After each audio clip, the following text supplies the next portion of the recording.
You're listening to the Feed Your Wild podcast, a conscious lifestyle show about all things nourishing for your body, mind, and soul. I'm Vanessa Rodriguez, and join me for candid conversations with changemakers, exploring health and wellness, food as medicine, intuition and spirituality, and nature-based practices that will transform your health and feed all parts of your wild self. Hey, welcome back to Feed Your Wild. I'm Vanessa, your host, and your intuitive nourishment guide today and every Feed Your Wild episode. If you can't tell, my voice is a little extra raspy, maybe even sexy, I hope.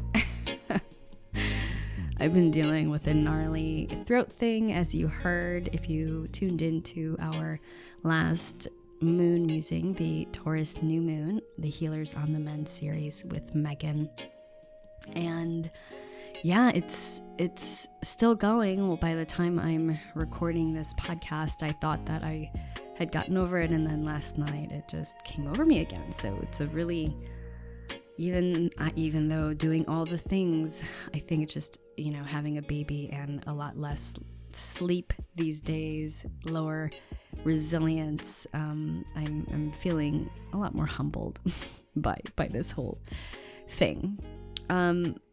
So I apologize for my voice, but maybe you like it better. I hope that it sounds okay.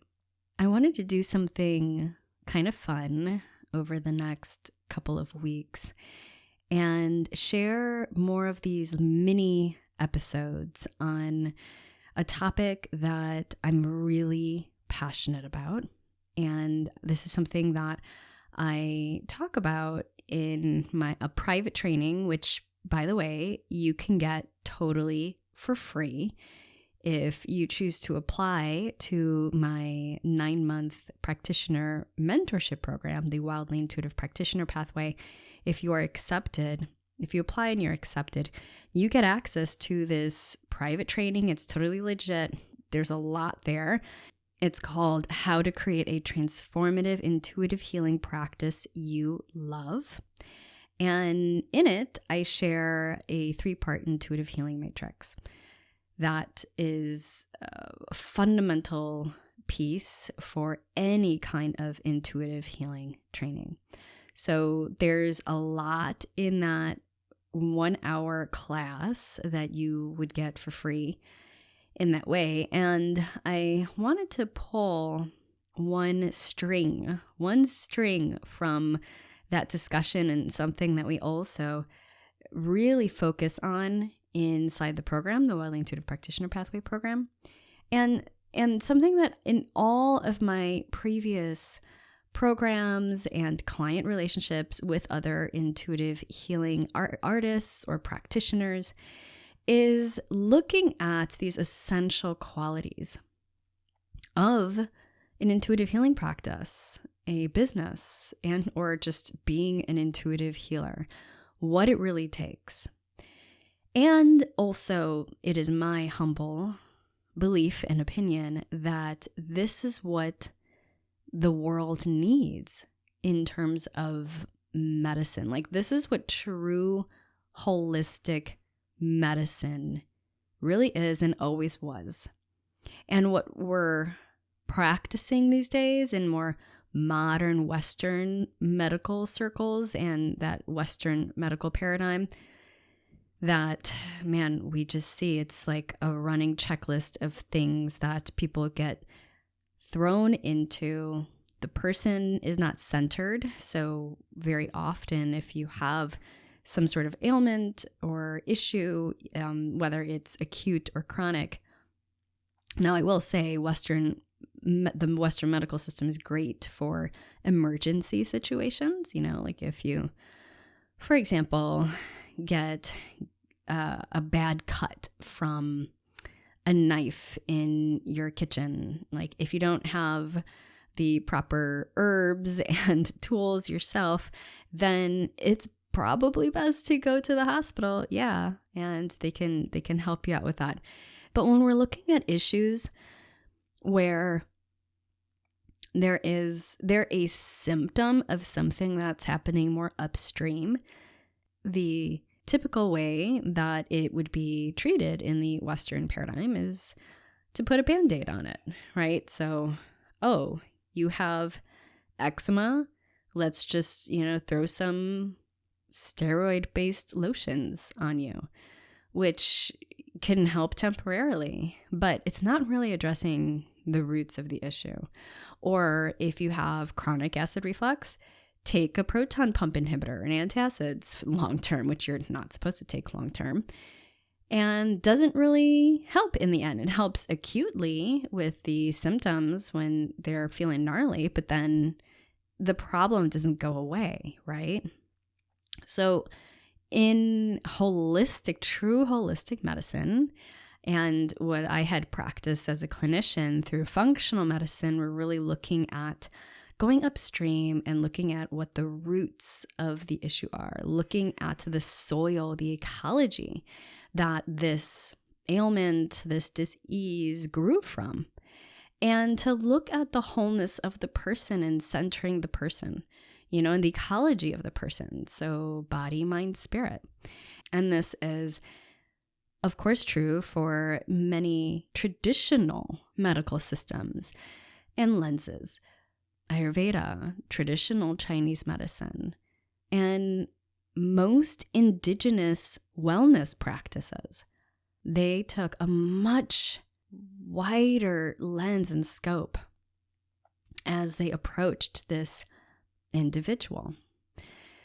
And so when we look at creating an intuitive healing practice, so if you are a healer or a practitioner and you are looking to create your unique body of work and actually practice what it is that you do and fully stepping from that place of maybe struggling empathic practitioner, because let's be real, that most of you are probably really big-hearted and super sensitive and empathic, which is why you're vibing with this podcast. So that's my assumption. And moving from that place, that struggling empathic practitioner, to what I call new earth intuitive healer.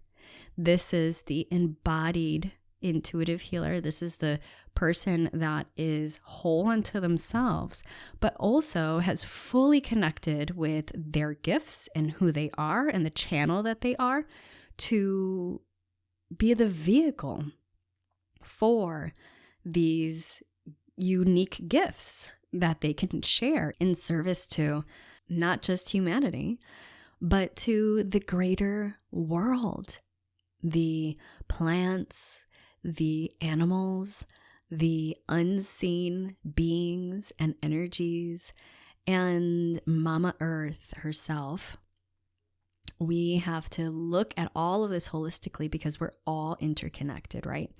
So how do you fully practice in that way? How do you become that new earth intuitive healer? So today I'm going to share one aspect of this that is absolutely paramount. There are no ifs, ands, or buts about it. You must have this if you want to practice in that embodied way and channel your gifts and be in service in the highest way, in your unique way. Now, if you're okay with being a practitioner who just basically takes a protocol that you learned and applies it to everybody who shows up in your office or, virtual office over Zoom, and you just, sometimes it works for some people, maybe most of the time it doesn't, but you're okay with that, then this is not for you. And I would encourage you to maybe look at why you might be okay with that, because you're probably in the wrong line of work. This essential component is part of an alchemical model. Now, alchemy is really important when it comes to healing.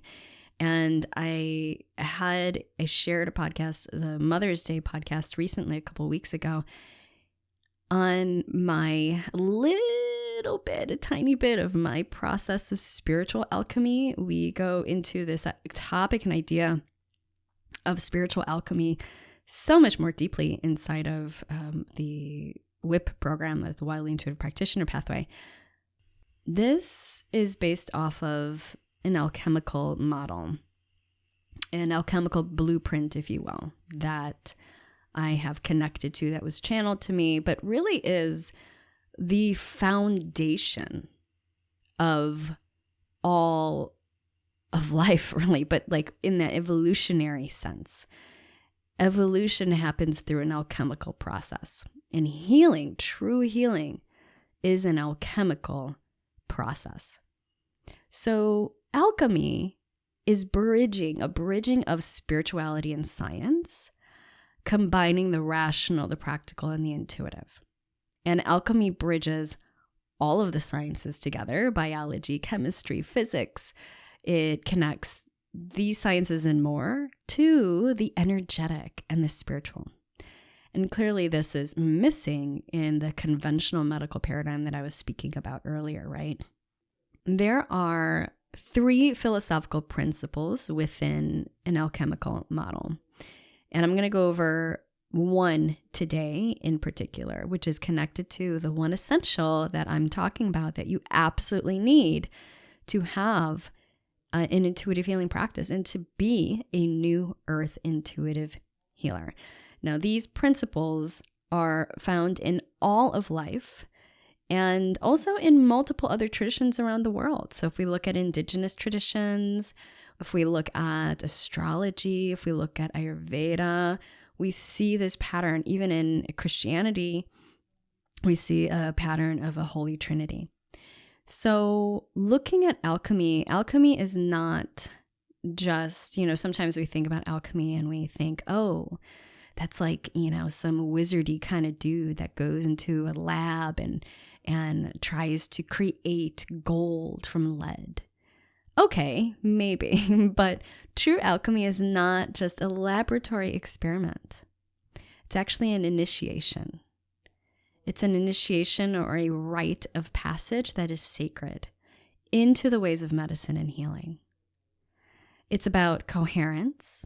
It's about harmony and balance, and it's about integration with the spiritual and the material worlds, and also tending to all levels, so from the micro to the macro.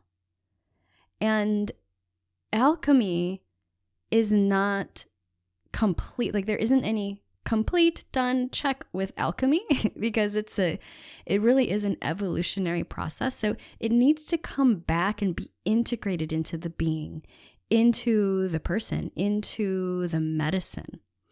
And it really is about transformation and regeneration. And again, like part of that evolutionary process. So no matter your form of practicing medicine or healing modality, in order for it to be truly holistic, it must be based on this alchemical model. Now, this one part of the alchemical framework or model that I want to share today that is integral to you as a new earth intuitive healer and to your intuitive healing practice is, in alchemy, would be considered sulfur. So in alchemy, we are working with these elements. And yes, the elements on a material, physical level, but there's also this spiritual and energetic components, and you could say metaphorical components of these compounds or these elements. So in alchemy, we start off with sulfur. Sulfur is connected to the soul. It represents the soul of all things, of all materials, of all living beings and things. In alchemy, sulfur is synonymous with consciousness, the expansion of thought. And thought leads to form. All right, thought leads to creation, and the creation in the material realm. Your thoughts lead to a material shift. in your experience. And alchemy in the Greek lens, sulfur was connected to the psyche. Psyche is the soul of human. And you can see the root there, psych, already with psychology, right? Psychologists, psychiatry. So it's not about the mind, it's about the soul and healing of the soul. So the soul, we can ask, well, what is the soul? I'm going to be real simple here, okay? Because this can be like literally an entire podcast show in itself, is just exploring what the soul actually is. And I'm just going to bring it down to a very simple principle in that the soul is your energetic essence. It's your energetic signature or imprint. So in alchemy, sulfur would be connected to your unique soul imprint in your energetic signature. This is something that is unique to you and unique to your life. So when we look at this in connection to you as a New Earth intuitive healer, your work as an intuitive healing practitioner, and building out a unique body of practice, sulfur, this alchemical essential of sulfur, encompasses your unique energetic expression in this world. That is your soul mission, your soul calling, your soul intuitive gifts and abilities, and of course, your soul path and dharma. It's connected to the elements. So all of these essentials within alchemy are connected to various elements. We have the elements earth, fire, water, air, and ether. So sulfur is connected to the elements of fire and air. And this really connects to the part of us that and the quality of us that is fiery, that's flammable. It's our desires, it's our passions, literally our soul on fire, right? Like what is lighting you up? And that part of you that's ready to catch on fire.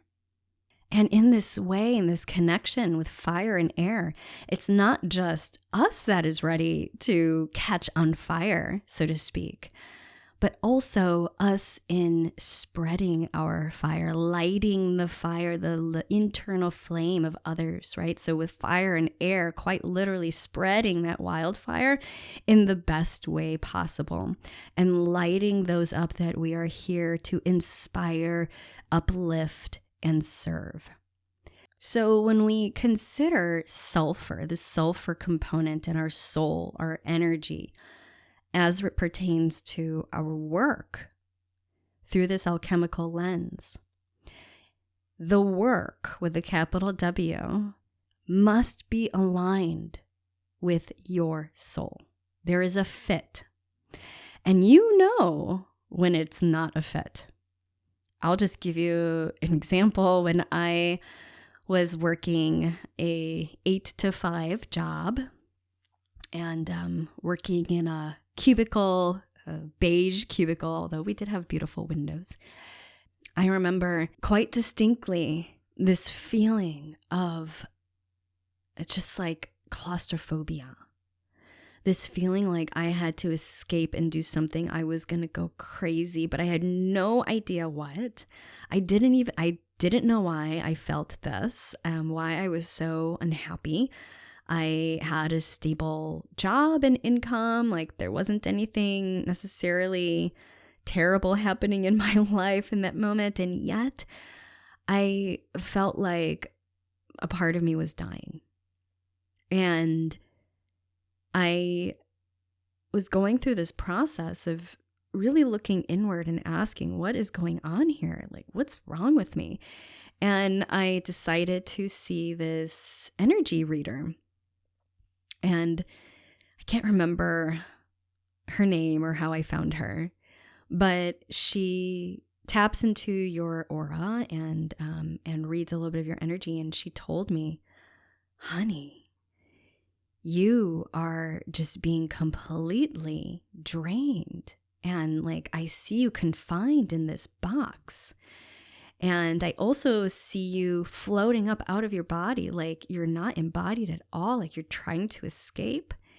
And your essence is not being expressed. And this is without me, telling her anything, right? And so it was confirmation that there absolutely was something that was going on here. And that work was not soul aligned. 100%. It wasn't. But that doesn't mean that, right that instant I decided to quit and leave. Like, there are some very real and practical contexts, right, in which like you can't just necessarily jump off the cliff if you don't have a bridge or something to support you, something to like a parachute to land in. But it did something. It lit up that inner flame, which was going out, that pilot light that was getting dimmer and dimmer and dimmer. And it brought a little bit of confirmation and memory and awakened the fire, the flame a little bit. And so then I just began to do things that continued to feed that fire. And it's something that feels very intuitive, right? It's not like a tangible thing. It's more of a feeling sense. And it might be felt in a different way for different people, maybe somatically for some, maybe in the solar plexus, maybe in the heart. Maybe it's just more of like a knowing, a sense of expansion. But there are ways that you can tell when something is soul aligned or if something isn't. So the work that you do as an intuitive healing practitioner, if you want to effect change or show up in the highest way, the work absolutely has to be soul aligned. And I would say your soul, your energetic essence must permeate the work. It must come through the work. So it's not so much the modality that matters, the niche or niche, however you want to say it, that you choose who you serve. It's how you show up in full alignment and bring that soul essence to everything you do. And when you do this, it literally is the medicine that no one else can bring. No one else on this earth can replicate your medicine because it has your unique essence. It's you. And it's why you are here. It's what the world needs. Everything becomes more easeful and joyful. You experience synchronicities and manifestations come through. Your intuitive gifts expand. You feel lit up. You become magnetic. And you're not only fueled by your desires, passions, this energy, but others are also fueled by it. And you and your clients or patients and those that you serve experience greater transformations. In order for that alchemical process of transformation to happen, the soul must be a part of it. That's sulfur. I encourage you to commune with your soul. Tune in. What does your soul essence feel like? And are you feeling that there's a part of you that is not fully there? Are you missing a piece? There is a prevailing belief throughout most indigenous cultures and ancient medical traditions throughout the world that all sickness and illness is due to what we could call a form of soul loss. So losing a bit of your soul. And in a shamanic lens and perspective, we can lose parts of our soul due to tragedy, trauma, fears, losses, lots of different ways that might happen. And in the shamanic tradition, it would be indicated that you participate in a soul retrieval, calling back of that part very shortly after the event where the loss of the soul occurred. In our current modern day, we don't really view illness in that way, do we? At least in the conventional circles. It leaves us feeling like we are not whole. So I encourage you to get curious about that too. And if this is resonating for you, perhaps look into the different ways that you can call back those parts of yourself. There absolutely is the process of soul retrieval that you can look into and work with shamanic practitioner in doing so. There are other ways of calling your soul back, and through energy healing modalities and hypnosis as well. And even the act of asking the question, getting curious, and with your heart's intention, asking those parts of yourself to come back to you already begins the process. So this is our mini episode on one aspect of this alchemical process and becoming a new earth intuitive healer. And I wanted to share a phenomenal resource that I absolutely love. It happens every year. I'm always so stoked when it comes out and to be a partner in this as well. My friend Seja Popham from the School of Evolutionary Herbalism. We've had him on the podcast multiple times. He's an amazing teacher. He was my teacher and colleague. He is offering a free training series on herbal alchemy. It's called the Herbal Alchemy Training Sessions, and he's giving it away right now. It's 3 in-depth online workshops, and you also get a PDF guidebook. And for those of you who aren't familiar with Seja and his work, yes, he focuses on herbalism. However, it's so much deeper than just learning about how to use herbs. And it's really moving away from that model where we even can use herbs to just put Band-Aids on symptoms. It's really about healing the spirit and the soul without overlooking the body. And I have worked with Seja's teachings on alchemical herbalism as well as spagyrics, which you are going to learn about in this training series. And they have been transformative. I've used them in my own life. I've worked with many, many clients and have recommended the products and spagyric herbalism. And it's just been so profound. So I love that he offers this for free. You can go to wildlyrooted.com/herbal alchemy, wildlyrooted.com/herbal alchemy. And that'll take you to the sign-up page for this free training. So you'll get 3 in-depth online workshops and a PDF guidebook where you're going to discover how alchemy, yes, what we've been talking about today, unites the science and spirituality of people and plants. The secret to making spagyric herbal extracts that heal the body and transform the soul. They're so powerful. A map that integrates herbal traditions of the world into a single cohesive system, and a truly holistic herbal practice to heal yourself, your family, and community.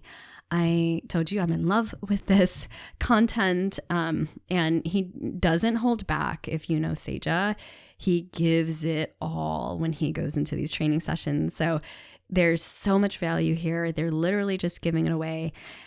Go over and check it out, wildlyrooted.com/herbal alchemy. I am partnering up with him, and he has an upcoming program that will be revealed and coming out in a couple of weeks. So I will be sharing much more about all that he's offering and a special way that I'm collaborating with them this year. So stay tuned for some more episodes on this and this alchemical process. And I would love to hear from you. If you can share over on Instagram, tag me, I'm at wildlyrooted, or shoot me an email, hello@wildlyrooted.com. I'd love to hear from you biggest aha or takeaway from today? Does this resonate with you? And what are the ways that you will bring your sulfur and soul energetic essence into your work? How will you be honoring that from this day forward? I would love to know. With that, I'll see you in the next episode. Sending you all my love. Be well.